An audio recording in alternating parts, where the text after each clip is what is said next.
What's going on, everybody? Welcome back to NFL Draft Live. Jake Shavink here with you guys. It is Sunday. The combine is officially done, and there's a lot to talk about with the offensive line.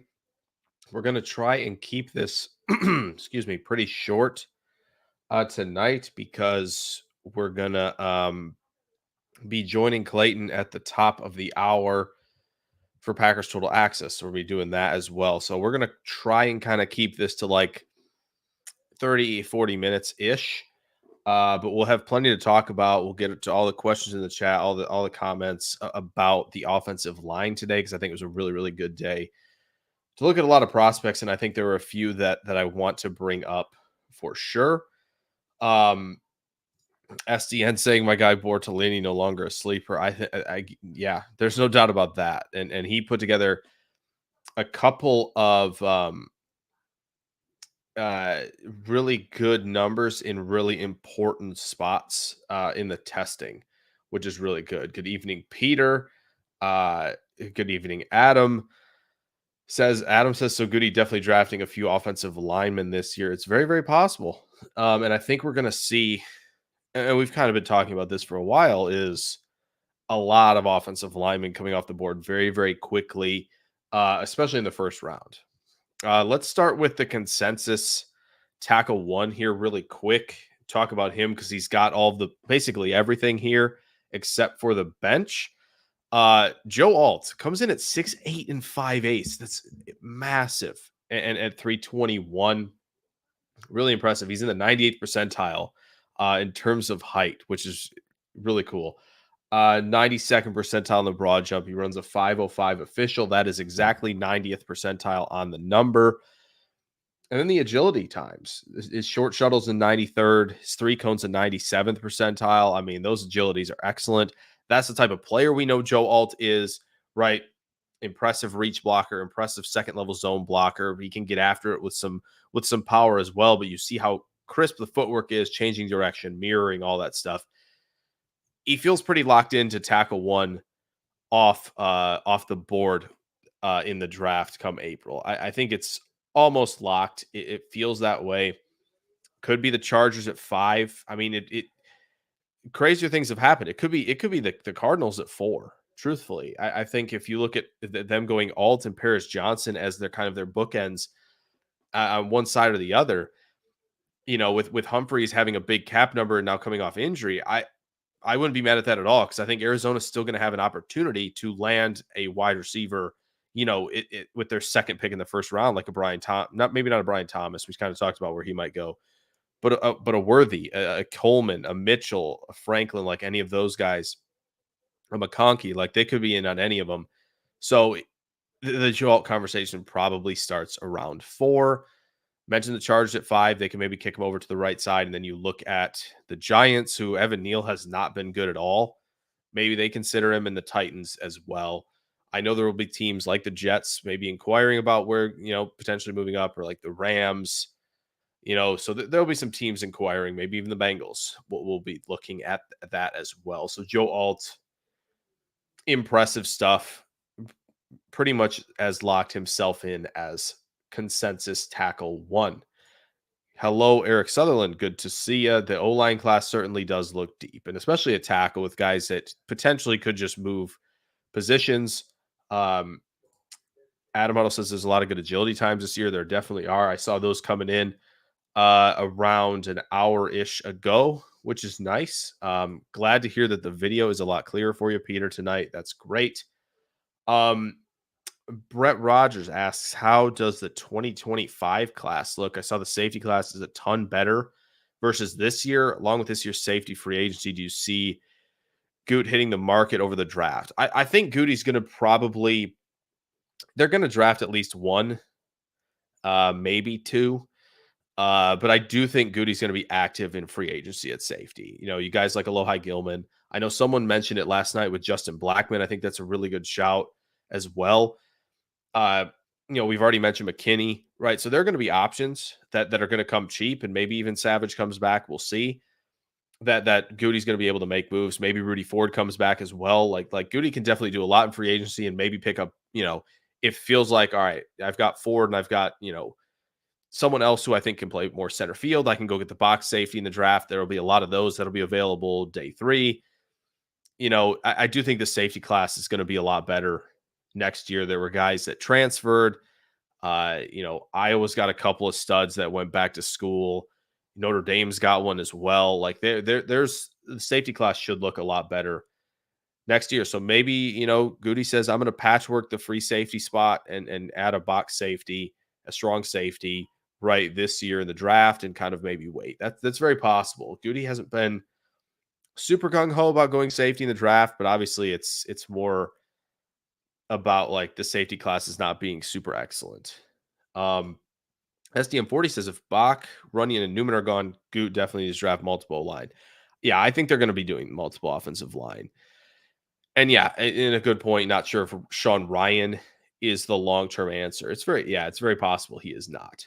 And there's a lot that's going to go into, who's coming back, who's not. Offensive line is going to be an interesting shift because we're going to get a great look, obviously, by the end of the draft, who the Packers believe in, whether they do believe in Myers. It seems like Jordan Love, has really echoed that Myers is the guy at center, but obviously right guard needs work.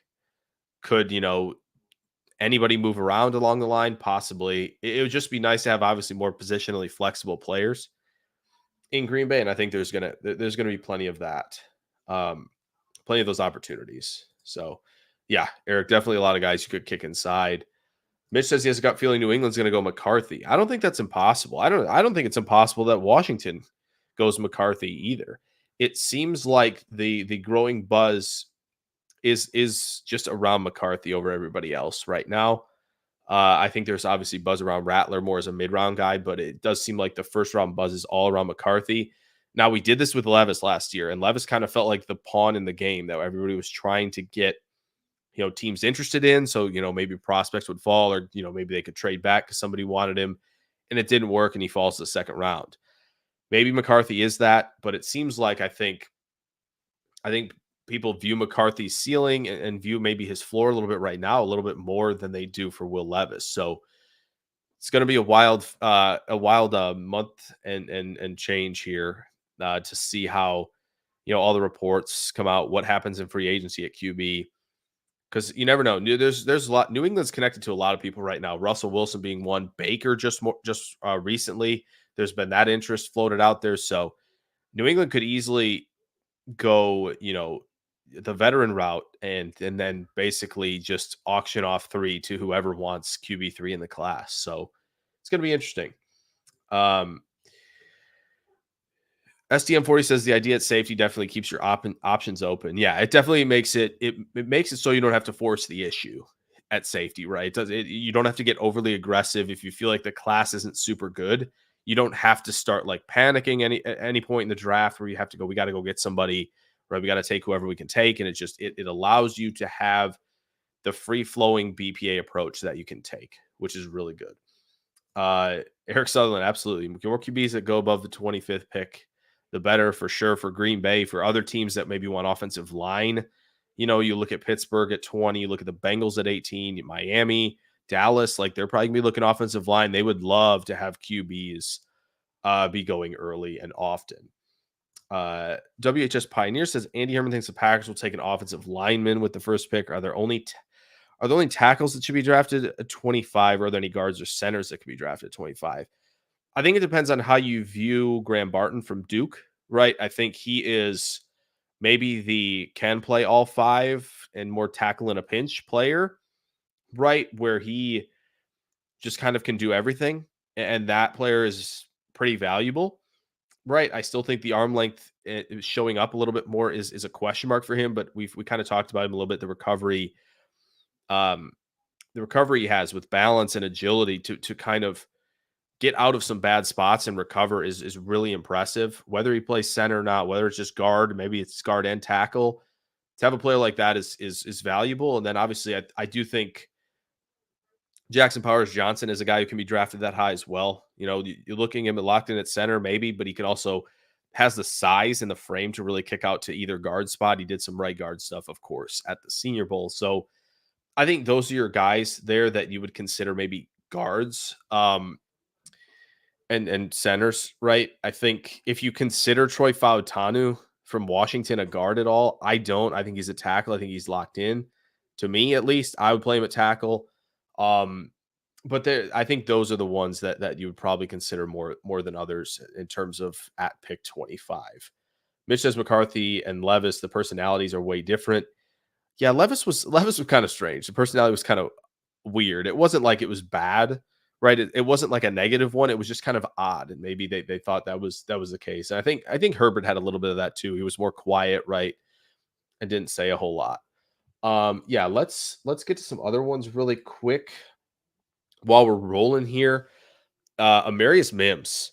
My goodness. We were closing in pretty quickly on Avenger status here. Unfortunately, the vertical I think is going to keep him out of that, which stinks. But he is 6'7 3/4, 340. This would be obviously way outside the thresholds of a Green Bay, but you're looking at teams like even the Jets at 10. I don't think that's impossible. I don't. I think Cincinnati's going to be very in on Mims. They seem to like the bigger guys out there. They have Orlando Brown there, right? They kicked the tires on I think on La'el Collins, right? Like this is the type of player that Cincinnati really likes. I think, Pittsburgh would be thrilled to kick Broderick over back to left tackle where he played his final year at Georgia and just have Mims play right tackle. I think that's a very possible scenario. And of course, Dallas as well. So, you look at that 507 unofficial 40, that's 87th percentile. It's not bad. But when you look at 507 at 340, we're having a different conversation, right? And then he hits the 4.33 shuttle, which I think is very important. And I'm going to read this off. I would love to be able, I can, wait a minute. Let me see if I can tweak I'm going to tweak this for a second, but that 4.33 shuttle is really, really impressive. I'm going to share screen, make it a window here really quick for you guys. Okay. We're just going to go right here. So Josh Norris has tweeted this out so much about this with offensive linemen. When offensive linemen hit that 4.47 shuttle or better, you see a lot of really good players. Yeah, Mims is a monster. You could call him Thanos. That's true. Not an Avenger, but Thanos. You look at some of these short shuttle times, right? Nate Solder to 4.34. Costanzo was a first round pick, and he played for a long time with the Colts. Andre Dillard didn't quite work out, but was a tremendous athlete. Eric Fisher, obviously going first overall. Zion Johnson struggled a decent bit in LA, but still early in the career. I really liked him coming out of college. Jake Matthews has obviously played a long career. Joel Bitonio, another one. Suafilo, pretty underrated when he was with Houston in his time there, right? You got a lot of guys on this. Jake Fisher, Ali Marpet that we've kind of talked about. I know Spriggs is there for the Packer fans, right? Ezra Cleveland, Abraham Lucas, Zach Tom is on here, of course, in round 4, hitting it right on the number with 4.47. You got Jason Kelsey way down here. You got Charles Leno for a 7th round pick. That's pretty impressive. Matt Paradis, 98 games started. So there's a lot of guys where they're meeting this number. It's not perfect. No metric is, but you see guys hit this number, and that's really impressive. And so the guys who have hit it, this year, are right here. And I know the text is a little small. I'll read them off. You got Tanner Bortolini from Wisconsin. It's a 4.28. That's insane. That is an insane number. You got Mims at 4.33. You got Kansas tackle / guard Dominic Puny at 4.40. NC State center Dylan McMahon at 4.45. USC guard Jarrett Kingston at 4.47. And then Arkansas guard Brady Latham at 4.47. So 6 guys joining that list. Now, not all are going to be superstars, right? But the fact that Puny, Mims, and Bortolini are joining this group, that's definitely notable. So when you look at Mims joining that at 340, it's insane. Did Jawan Jones play for Georgia? No, he played for Ohio State. And that Jawan Jones was obviously another guy in that big, in that sort of profile of a lot bigger playing tackle. And he had a pretty solid year for the Browns when called upon. Chad says that his opinion, Jackson Powers Johnson, the only non-tackle I could see at 25. I would still throw Barton in there. I think Barton. I think Barton is more of the Packers profile, actually, as far as an offensive lineman goes, than Powers Johnson is. Haven't seen the Packers really go over 321 in terms of weight at offensive line in the Goody era, and Powers Johnson sits at 334. At least he did in Mobile. Nice. It's a good comment by Eric Sutherland. I was pretty excited because I knew he was a really good athlete when they traded up for him. But yeah, it just it didn't click. Just didn't click. It's why it's Orlando Brown tweeted this earlier and I thought it was funny. He's like, it's more than the athleticism. Obviously, there's a lot of mental stuff that goes into playing tackle for sure. And so, that's it's true. Obviously, the athleticism helps. It's a league where you could be on the move. You could be sprinting out to the perimeter. When you're blocking, second level, of course, right, and having to pick off guys second and third level on some toss plays, on some reverses where you're kind of basically leading the charge out there. Like it's important stuff, and obviously recovering and mirroring in pass pro, right, making stunt pass off smooth. Like there's so much athletically that goes into playing it for sure that it's nice to have that. So that's funny. Yeah. The Powers Johnson SpongeBob comp is very funny. He definitely got that more boxy profile. So yeah, Amarius Mims. Really good stuff there. I know there was concern with Cooper Beebe. The arm length, a lot of people were concerned about that. 31 and a half is doable. We can handle that. 6'3" and a quarter, 322, but then runs the 503 at 322. That's 94th percentile there. The shuttle's a 461. That's not bad. It's 87th percentile. Three cones in the 95th percentile at 744, and then a 91st percentile broad jump. Cooper Beebe, by all accounts, was very, very good. Ooh, that's a great one. You want me to find that? I will. Let's find that, shall we? I think we can. There we go. Yeah. So Green Bay only drafted centers under 32. I think, well, unless you count Adam, unless you count Elton Jenkins as a center, right? Because his arm length was like 34 something. So yeah, let's bring up the Bakhtiari testing numbers, shall we? For just some reference points here. Bakhtiari was not an elite athlete in terms of the testing, right? It was 6'4" and a quarter, 299. That's insane to think about, that he wasn't quite 300.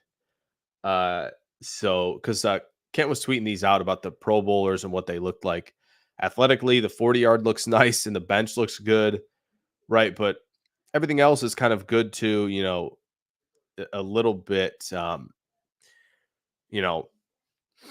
poor-ish, right? The size thing is, 6'4" and a quarter is not, horrendous in terms of size, right? But obviously, no, there have been some very tall players. So Bakhtiari's not terrible. Obviously, his arm length of 34, so that was helpful for him in terms of playing the position, no doubt about it. So and the agility's solid here. Like we're okay. Like this is fine. So 4.74, not the best, but not the worst. It's just over the middle of the pack. The three cone was close. It was 69th percentile, which I think is funny. Bakhtiari is big on that, but that's fair. That's fair. Yeah, intended centers. That's understandable, right? For sure. Yeah, there you go. Beebe did look good. Yeah, Beebe. I mean, Beebe's played left guard, left tackle, right guard, right tackle at a very high level. So he looked good, and I think the testing really helps him out. It kind of confirms that, like, okay, that athleticism's there to tap into. Maybe he's a better fit in some more schemes than previously thought. That's possible that we could be talking about that, but by all accounts, like just a really strong day from him. And then obviously the guy we want to talk about a lot here is Tanner Bortolini, right, from Wisconsin. 6'4" and a quarter, 303. That's very, very close, of course, to kind of what Bakhtiari weighed, which is funny. Think about that, just 4 pounds separate the two. 31 and a half inch arm length. That's the same as Beebe. But obviously a guy who's pretty much locked in, right, to play guard or center at the NFL level, but obviously drops a 4.94, which is 98th percentile. Um, and the 10-yard split, if it is actually 169, that's exceptional. You don't get a lot of 10-yard splits like that, right? It's 98th percent. That's really, really good. And then he's hitting, above 95th percentile in everything in terms of the explosion grade and the agility grade, right? And then he hits one of the best short shuttles we've seen, in the 99th percentile. And then his 3-cone is even better in terms of the 99th percentile at 716. So Bortolini does a heck of a job here. This is Avenger stuff. Maybe not quite with the arm length and the size, but everything else is an Avengers level threat here, which is really cool to see. So for a guy who maybe didn't have the best Senior Bowl in terms of like I struggles a little bit there, doesn't isn't very viewed very highly, and then I think this can really springboard him, get people back to the tape, and kind of maybe reevaluating what they see, and maybe have them looking for more of the athleticism stuff on film. So I excited for him, and I think he gets a really nice boost, at least in the media's eyes, ahead of the draft. So let's talk Roger Rosengarten really quick, because he's 6'5" and 3/8, which I think is crazy that's under 50th percentile with height at tackle, but it is what it is. 308. This is kind of in the Green Bay range. This is in, your dancing bear pass protectors. This is kind of what you're looking for in terms of the profile. 33 and a half inch arm length will do. Runs a 4.92 unofficial. That's 97th. And the broad jump, is 94th percentile. The 173 split's pretty good. That's usually, they were talking about in the broadcast, like that's usually where you want to see your tackles get to, is the 173, and the guards you want to see get to 176. So, when the Bortolini, one comes across, if that's officially 169, that is impressive. So, Mitch says I'm on the back half of the draft is getting a bad rep. I do think there are. Well, yeah, you mentioned O-line, wide receiver, and corner, which I think are really the three of the biggest strong points in this draft class. Maybe running back a little less so. Just depends on when a lot of these guys are going to go. But you're looking at a Davis, you're looking at a Lloyd, as we've kind of talked about. You got your Jalen Wrights, you got your Garendos, and it's going to present you with some options at least. WHS Pioneer says Mark Tauscher is one of my favorite players. Love to see another Badger O lineman follow his path. You never know. It's possible. It is possible. Did Sundell participate? That's a good question. I missed some of the second group, so I didn't quite see everybody today, but yeah, there's not a lot. Kent hasn't posted a ton of the O-line stuff. So I'm not sure. I'm not sure if he did. I can check and see if he's got like a 40 time out here. Let me check and see if he's got a 40 time. It'll probably be out here. No, Sundell did not run a 40 at the very least.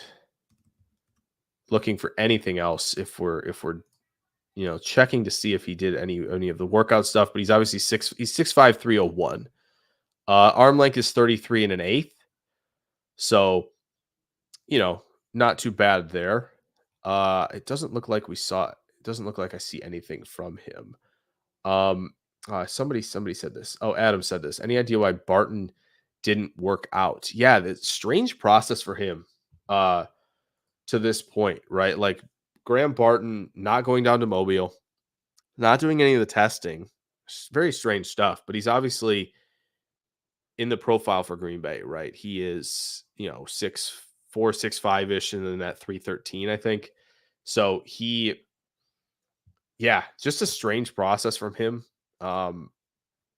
We're going to see more of this though, right? Like, if he's considered a top guy and he's maybe going earlier than we think he's going, and maybe he's just waiting for pro day and stuff like that, or he has an injury that he hasn't really disclosed. So hard to say, hard to say.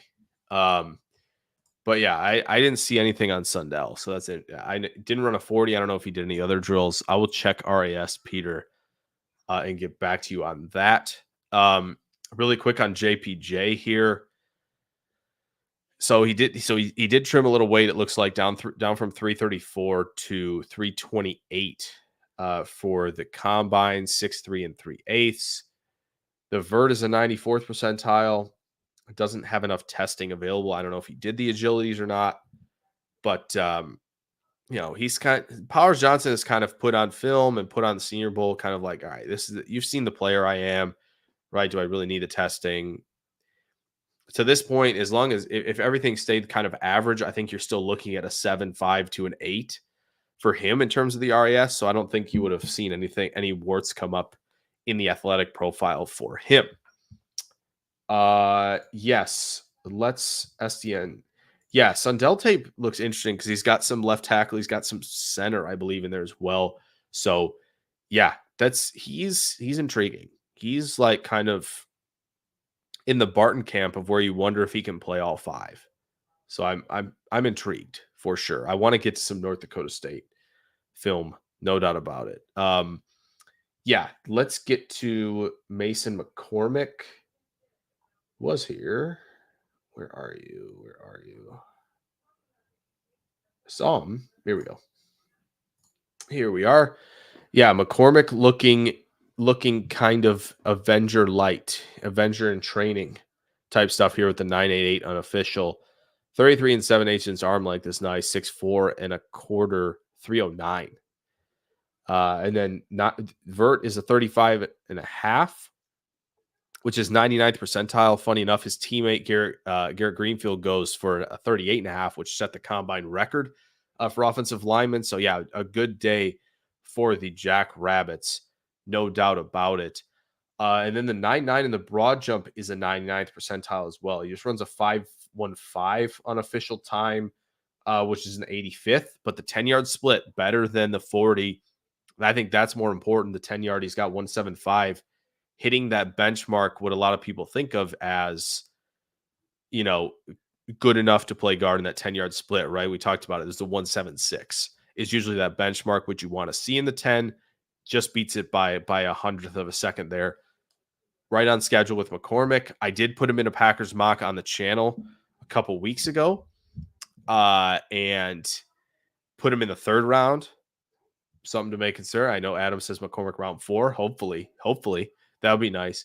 Has a lot of snaps at left guard.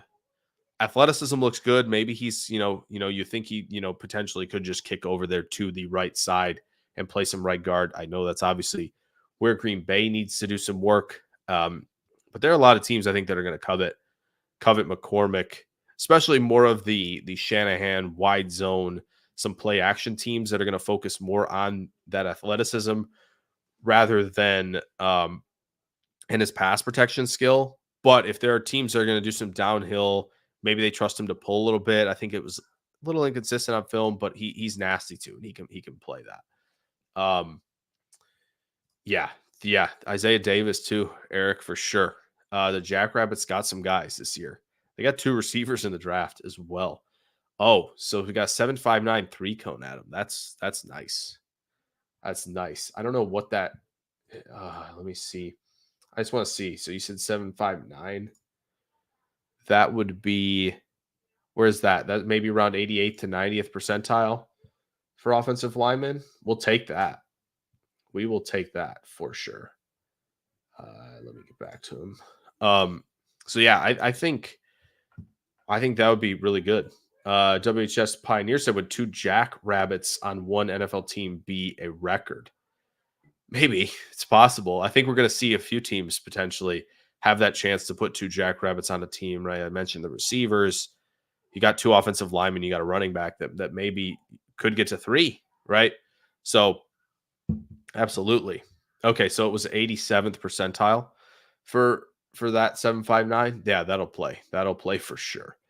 Okay, so he did update the cards online. That's good. Usually I want to go on there, but sometimes the loading takes a while and sometimes it doesn't format nice to the screen on here. Would love to do that, but this is just easier to post some of the stuff that we see. Um that's good though. I'm gonna peek at the cards before the show later. So yeah. Zinter is a guy for sure to look at. Yeah, I think he was listed around 6'6", 315. I don't remember what the measurements were for him, but I'm sure they did some, right? Did they do it? They do his measurement today. Charles Robinson would have tweeted it. Yeah, okay, so they did do his measurement. I just wish they would. Okay, there we go. I don't. Draft Network doesn't do out of 8 in their height stuff, and they just leave it at whatever the number is, which is annoying. Zinter was 6'5" and 7/8", 309, 33.5-inch arm length. Yeah. Yeah, that'll be somebody that Green Bay will heavily be looking at, I'm sure, especially because he's played right guard. He's got that experience there already. I know they don't usually take true, interior players. But definitely a guy worth looking at. We'll go through a couple more guys and then we're gonna call it a day. Definitely look at Christian Mahogany, guard from Boston College. Somebody who I think, we've kind of talked about this, right? It's kind of in between, like, okay, him and Christian Haynes. Who do you like better?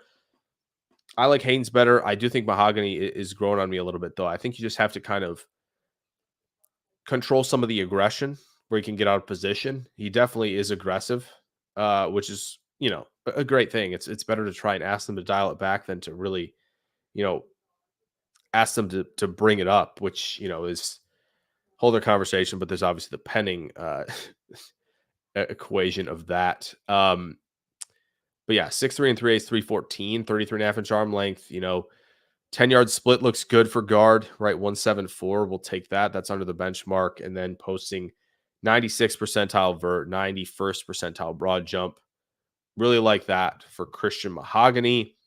Probably going to be a mid-round player, might be a round 3 guy when all is said and done. Thoughts on Dominic Puny? I really like the player. I don't know if he has a thing in here. Maybe he does. I don't know. Oh yeah. Okay. So I know the 10-yard, the 10-yard wasn't great, 186. He may be more of the guy who's going to be in a more vertical looking running game where it's less wide zone and outside stuff where he has to work around guys. But, 6'5", 303 is nice. There's enough explosion there. But I think, I don't know what the agilities were on Puny, but I see some tackle guard flexibility for him. He's looked solid and reliable at both positions for Kansas. So I don't know why he wouldn't. And I know Brugler had him pegged pretty high in 2 of his recent-ish mock drafts where he's going 45th to the Saints. He's going in the 50s in another one. Maybe it was to Dallas, I think, in the second round. So, yeah, I think it seems like he's a guy the NFL likes a lot. So is Green Bay included in that? Perhaps. We shall see. But athleticism, not really a turnoff here to me. I like to see the explosion stuff, and there's enough size to work with here. But it's possible that you look at him for the power gap stuff and, he becomes a Baltimore Raven perhaps, or, the Eagles like him for inside zone and he can handle that. I don't know if the Eagles are going to change stuff up now. Maybe they will. But for teams that like some of the power concepts, he might be more effective there. Just noticing some of the explosion stuff that might translate. He's a guy I'm going to circle back to a second time because I just want to see, where am I going to rank him? Am I going to rank him in the versatile O-line category? Am I going to pigeonhole him a little bit more? I think it'll be fun to look at there. Yeah, there are definitely a lot of green RAS scorecards. I know that those are usually the ones that get posted, right? But yeah, there are some other ones that were thrown out here. I know this is somebody we've talked about quite a bit. 6'4" and an eighth, 298 for Van Pran at center. Not the biggest. 177, 10 yards, pretty good though. Three cones really good at 95th percentile. So trying to see. Yeah, I'm guessing he didn't do any of the jumps here. 5'2", 31 and 3/8. That's maybe the biggest question for him, and just how he plays. He's not the quickest, he's not the most athletic, even though again the numbers look pretty solid here, but this is a good three cone, and as SDM40 mentions, they do like the three cone drill a pretty good bit. There were a couple other notables I saw on here. Right, you look at Patrick Paul, 6'7.5", 331. The 10-yard split's 177. That's pretty solid for a tackle. I don't know if he did the agilities or not. If he did, I'm not sure what we're gonna see from those. It might not be the best. Wasn't always the most flexible player. He still, to me, feels a little more about a project just because of he doesn't use the length 36 and a quarter to its full potential. So those are the questions I have there. Jordan Morgan was another one that I was interested in. Gets the 1.7. Really, the Paul's agilities were decent. That's good for him. I'm glad for him in that sense. That's good. That's good to hear. Because there are a lot of Patrick Paul fans still out there. So Jordan Morgan, I think, the 1.7 splits nice at tackle. Broad jump looks good. To me, I think if I were to guess, I think his agilities would look really strong. But yeah, overall, I think another guy who I'm questioning about whether he plays tackle or guard. I'm pretty sold on where Fautanu's playing, in my opinion. But there are obviously some guys with versatility that I'm wondering about, and Morgan would definitely be one of them. Where else can we go here? Where else can we go? I know just to bring him up because he was one of the guys who did the 4.47 or better in the short shuttle. Brady Latham from Arkansas, somebody I haven't checked out yet, at 6'5 and a quarter, 304. Broad jump looks good. Wondering what the agilities are. The 10-yard split wasn't great, but he's a guy I'll be circling back to watch on film before the draft gets underway. So WHS Pioneer says, looks like the Packers will be thin at proven O-line depth. Probably need 2 to 3 linemen. Please don't be forced to bring back Newman. Yeah, I'm fine if they go 3 offensive linemen in this draft. I'm not opposed to that at all. Okay, so he just did 3 cone. That's fair. I mean, 7.65. That's not bad. That'll play. We can work with that. But yes, I would, if bringing back Newman has to happen. Not super thrilled about it. Wasn't there was another guy? Did they show him? Yeah. Jarrett Kingston, I think, was one of the other ones who, why am I saying maybe he is? I can just look. Yeah, he was one of the guys. So he fit 4.47 on the short shuttle as well. And the rest of this looks really good as a guard. 6'4 and a quarter, 306. So a little bit on the smaller side, but that's kind of, where Green Bay kind of takes more peaks around, send some feelers out at a lot of these guys with this type of size. At the position, the 173 looks good for the 10-yard, and the explosion stuff looks good. So yeah, I think with that 3 cone, or not with the 3 cone, I mean with that short shuttle, he might be in Avengers level territory, because right now we're sitting at a 9.82 unofficial. So Jarrett Kingston, another guy to circle around to, no doubt about it. Who else? I know a lot of people were excited about Bo Limmer. I know it's interesting he's listed as a guard here, because usually this is a center. Another guy, 6'4 and 5/8, in that 3.0 insert number here range, right? 302 vertical in the 10 spot, which I think is not right, because I think Greenfield has the vert title, but this is 99th percentile vertical, 93rd percentile broad jump, and then the 175, which is really good for an interior player. So, and he had a pretty good Senior Bowl. He stood up, sweat a couple times. Like he did a pretty solid job down there. So definitely worth a look later. Are there any other questions that we want to get to regarding any of the offensive linemen? It looks like there was a card posted on Drake Nugent as well, another center. He's 298 like Cedric Van Pran is. So yeah, that's but with a little more arm length. So that's all I really have for tonight with the offensive linemen. I know there's a lot more obviously we could have covered. I know, yeah, Guyton, that was the other thing. Oh yeah, that was what I want to talk about. We're talking about this, and I want to see if I can bring it up here. Yeah, so Fuaga came in at, which is, it's hard to see. I'm sorry about that. He came in at 6'5" and 3/4, 324. Fuaga did, which, that's pushing decently close to where Green Bay kind of cuts off the thresholds. Just saying, not saying Fuaga is going to fall that far. It seems like the league loves him, right? Like, but he comes in at 324. And I forget what Guyton was. I thought I posted it. Maybe I didn't. Thought I did. Didn't I do the? Yeah.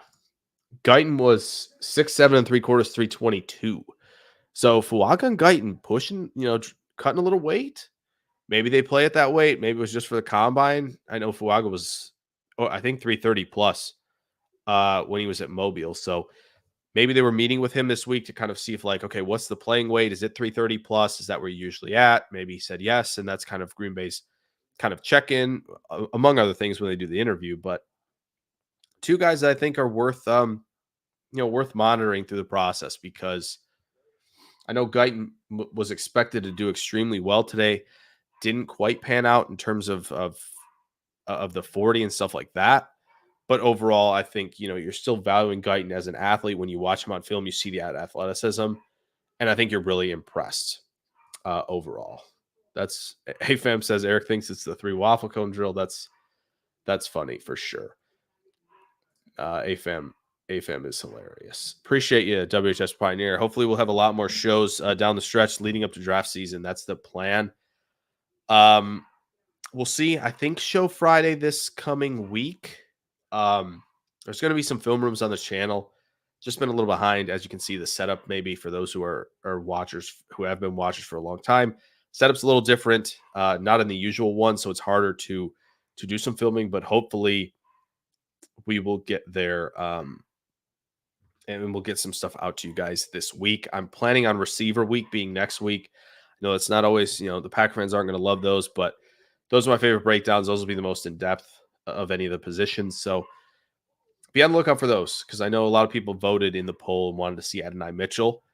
We're going to get that one for sure. And maybe Coleman as well. So, yeah, Mitch says Fuaga gets a little grabby when he starts losing reps. Yeah.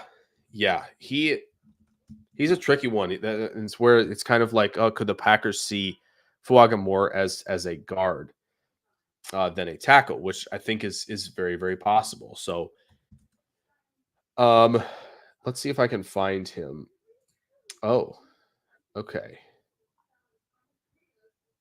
It doesn't look like Kent has put the cards info in for Frank Crumb, but I can tell you what the RAS is that I see. Peter, it says it's a 995 for Frank Crumb from Wyoming, the offensive tackle. So that's pretty good. That's Avengers level stuff when you get a 9.9. That's I deem them Avengers. So thank you, Eric. Appreciate it. For most of you, I'll see you over at Packers Total Access in a few here. Mike Hebring dropping a super chat. I appreciate you. Glad you enjoy the content. So yeah, it's exciting. We're in an exciting time of year. Hopefully the goal this year is to get more film rooms out than we've ever done, and maybe double the film rooms we've ever done. So might be a Packers mock draft tomorrow as well, or a full one. It's going to be one of the two. So hope you guys enjoy that as well. So we're going to have some fun over at PTA here very, very quickly. But thank you so much, Mike, and thank you to so much everybody who contributed to a little bit more a shorter show. But I wanted to get some thoughts in on some of these guys really quick.